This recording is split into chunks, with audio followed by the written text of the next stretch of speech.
বরযাত্রী পৌঁছেছে এরকম কেলেঙ্কারি হবে সত্যি ভাবিনি।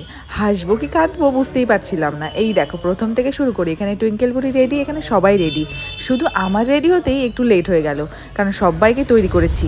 বাসের মধ্যে এসে রেডি হতে হচ্ছে, এত তাড়াতাড়ি কিচ্ছু বলিনি, দেখো কানে গলায় কিছু করে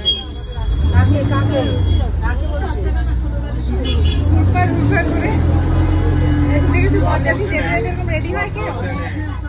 যাই হোক কোনো রকম রেডি তো হলাম, কিন্তু বরযাত্রীর গাড়ি আর টাইম মতন বিয়ে বাড়ি পৌঁছতে পারলো না।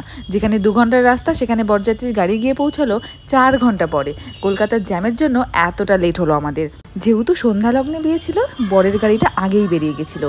ভাগ্যিস বরের গাড়িটা আগে বেরিয়েছিল, নাহলে বিয়েটাও মিস হয়ে যেত। এই দেখো এখানে বিয়ে তো হয়ে গেছে, এই যে দাদা বৌদি। পৌঁছে গিয়ে এতটা মন খারাপ হলো যে কি আর বলবো, যেটার জন্য এলাম বিয়েটাই দেখতে পারলাম না। যাই হোক মন খারাপ করে আর কি হবে, যেটা হওয়ার তো হয়ে গেছে। যেটুকু সময় রয়েছে সবাই মিলে তো এনজয়মেন্ট করতে হবে। এই দেখো এখানে মাসিরা সেজে গুজে দাঁড়িয়ে রয়েছে, বৌদি সবাই আছে। যেহেতু আমার মাসির ছেলের বিয়ে, এখানে সবাই রয়েছে। আর তারপরে আমি আর টুইঙ্কেল বুড়ি চলে গেলাম স্টার্টারের কাউন্টারে। এখানে ছিল চিকেন বল আর ফিশ বল, সাথে কফিও ছিল। সবাই একসঙ্গে বসে তো প্রচুর মজা করলাম, কিন্তু বিয়েটা দেখতে পারলাম না, সেটার একটা আফসোস থেকে গেল। আর এটাই হলো খাওয়া দাওয়ার জায়গাটা। আর এখানে দেখো বর বউ দুজনে একসঙ্গে খেতে বসেছে, আর সামনে কি সুন্দর করে মাথাটা সাজিয়ে দিয়েছে। আমি তো জোর করে ওদের দুজনকে মাছের মাথাটা দিয়ে একটা ভিডিও করলাম, আর দেখো দুজন দুজনকে কি সুন্দর করে খাইয়ে দিল। তারপর আমরাও খাবার খেতে বসি। চলো তোমাদের সাথে মেনুটা শেয়ার করি।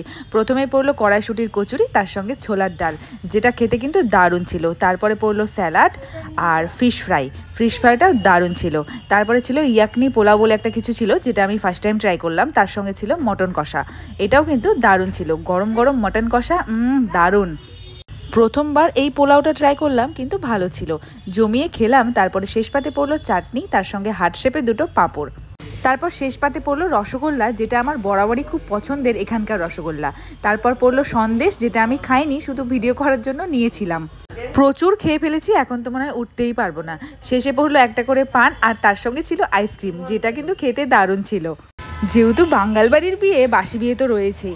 এখন আমরা মাসির বাড়িতে সবাই মিলে ফিরে যাব, কালকে আবার আসবো বাসি বিয়ে দেখার জন্য। চলো।